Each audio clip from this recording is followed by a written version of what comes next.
O Senhor esteja convosco. Ele está no meio de nós. Proclamação do Evangelho de Jesus Cristo, segundo Lucas. Glória a vós, Senhor. Naquele tempo, disse Jesus a seus discípulos: a vós que me escutais, eu digo: amai os vossos inimigos e fazei o bem aos que vos odeiam.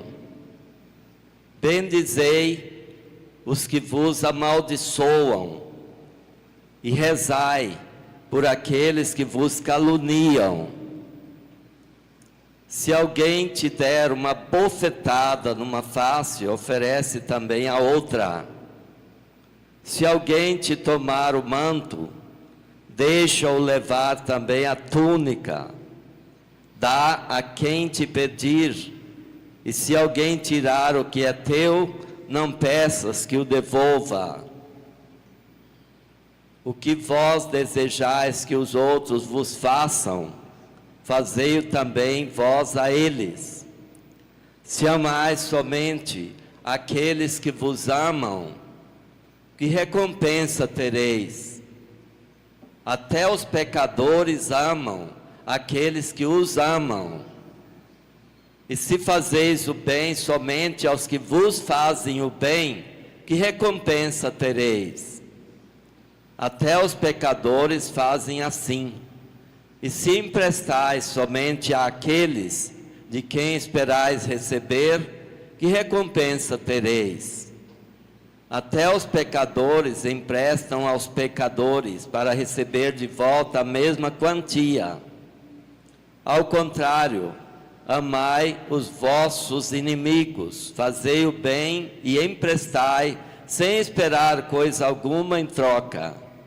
Então a vossa recompensa será grande, e sereis filhos do Altíssimo, porque Deus é bondoso também para com os ingratos e os maus. Sede misericordiosos, como também o vosso Pai é misericordioso. Não julgueis e não sereis julgados. Não condeneis e não sereis condenados. Perdoai e sereis perdoados. Dai e vos será dado. Uma boa medida, calcada, sacudida, transbordante, será colocada no vosso colo. Porque com a mesma medida com que medirdes os outros, também vós sereis medidos. Palavra da salvação. Glória a vós, Senhor. Caríssimos irmãos e irmãs, aqui presentes, todos os que também participam desta celebração em suas casas, no trânsito, acompanhando pela rádio Verde Vale FM, também pelas redes sociais. Nós nos deparamos hoje com leituras que tratam da ambivalência da vida, da sociedade, da história, e nós temos com muita clareza aí a mensagem de Jesus sobre como nós devemos nos portar como seguidores dele.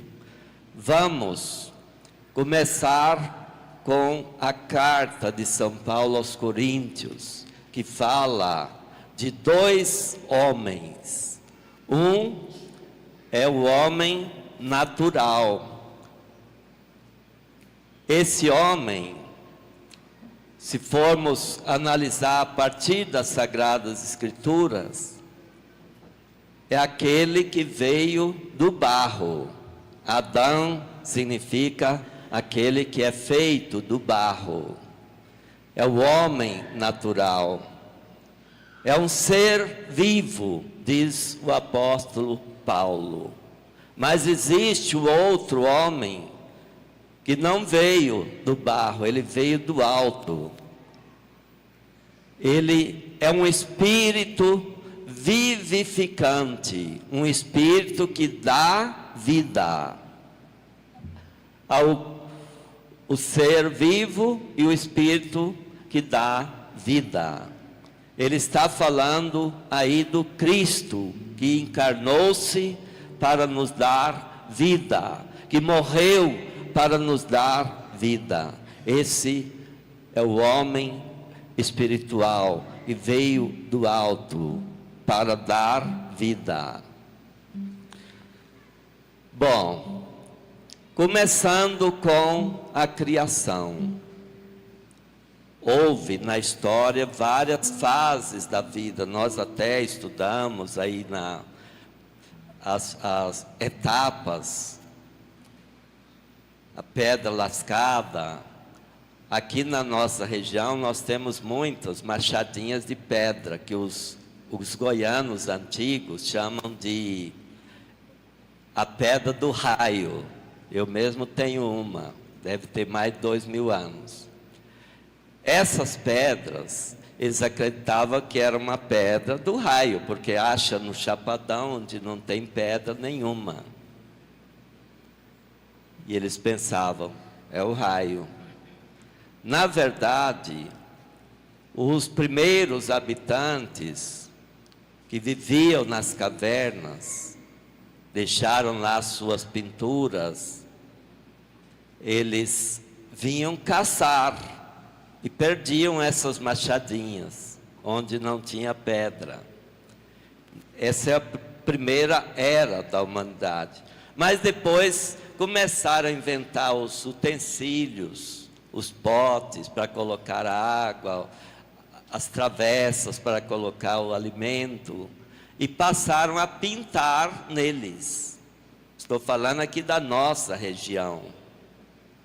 Aí já passaram para uma outra fase, não pintam mais nas paredes. Mas, dentro da história da humanidade relatado pela Bíblia, houve uma época que descobriram o bronze. Fizeram suas armas de bronze, seus utensílios de bronze. E quando o povo de Israel chegou na terra prometida por Deus, encontraram um povo ali que já tinham novas descobertas, e por isso eles eram muito poderosos, que eram os filisteus. Estes filisteus tinham chegado a uma outra era. Por isso que numa das narrativas de Davi, ele era um camponês e enfrentou um filisteu, narrado como um gigante. Esse gigantismo dos filisteus está no seu poderio militar. Eles tinham descoberto o ferro.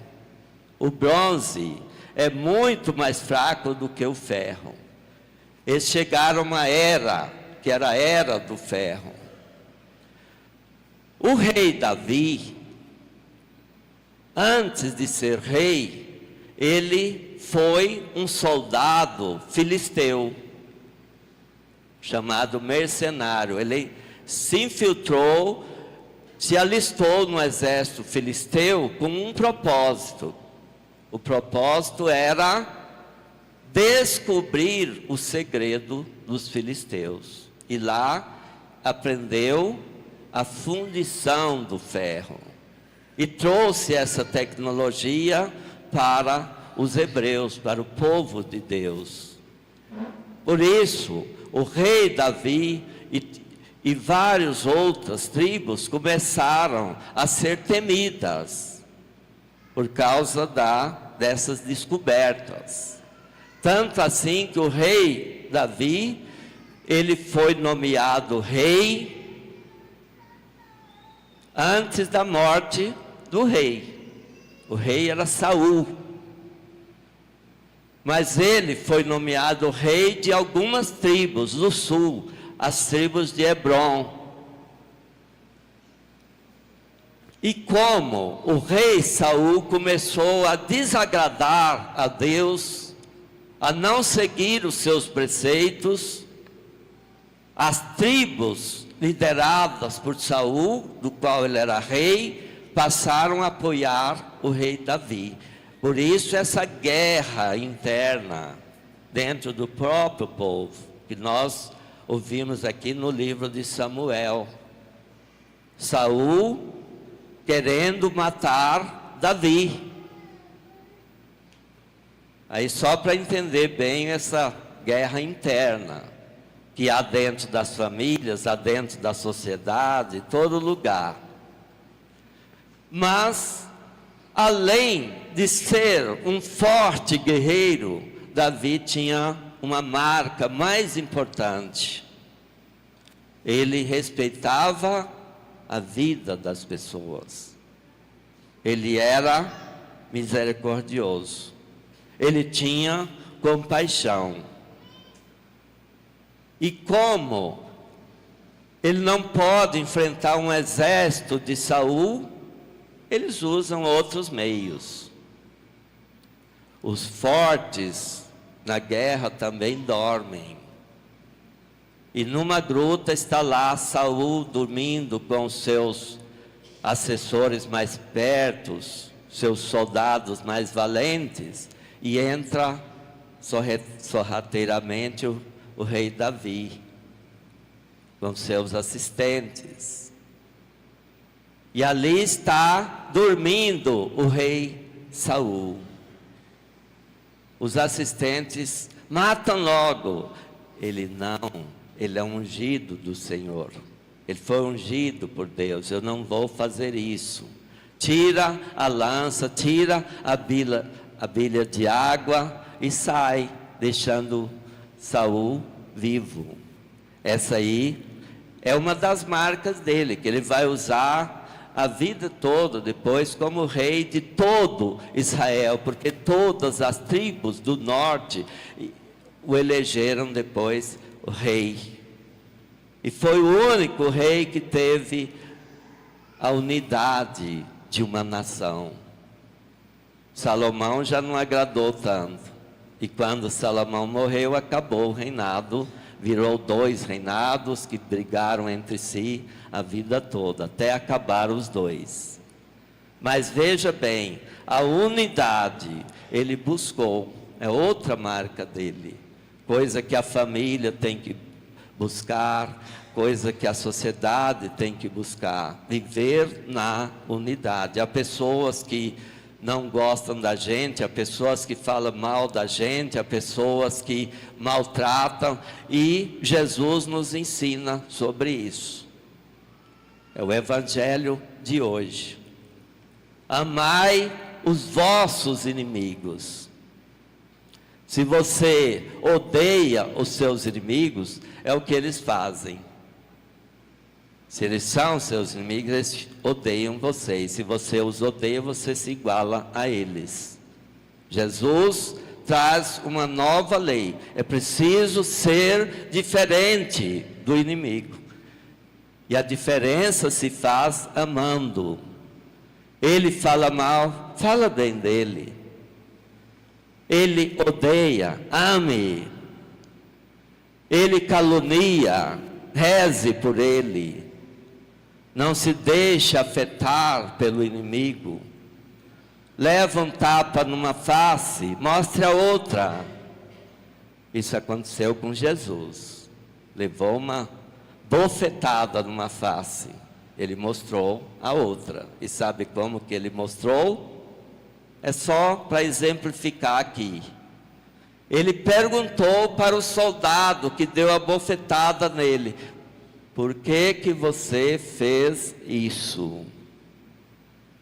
Ou seja, ele conhece o ódio, a violência. Jesus questionou, tentando fazer com que ele entendesse outra maneira de ser, de pensar, de agir. Por que você fez isso?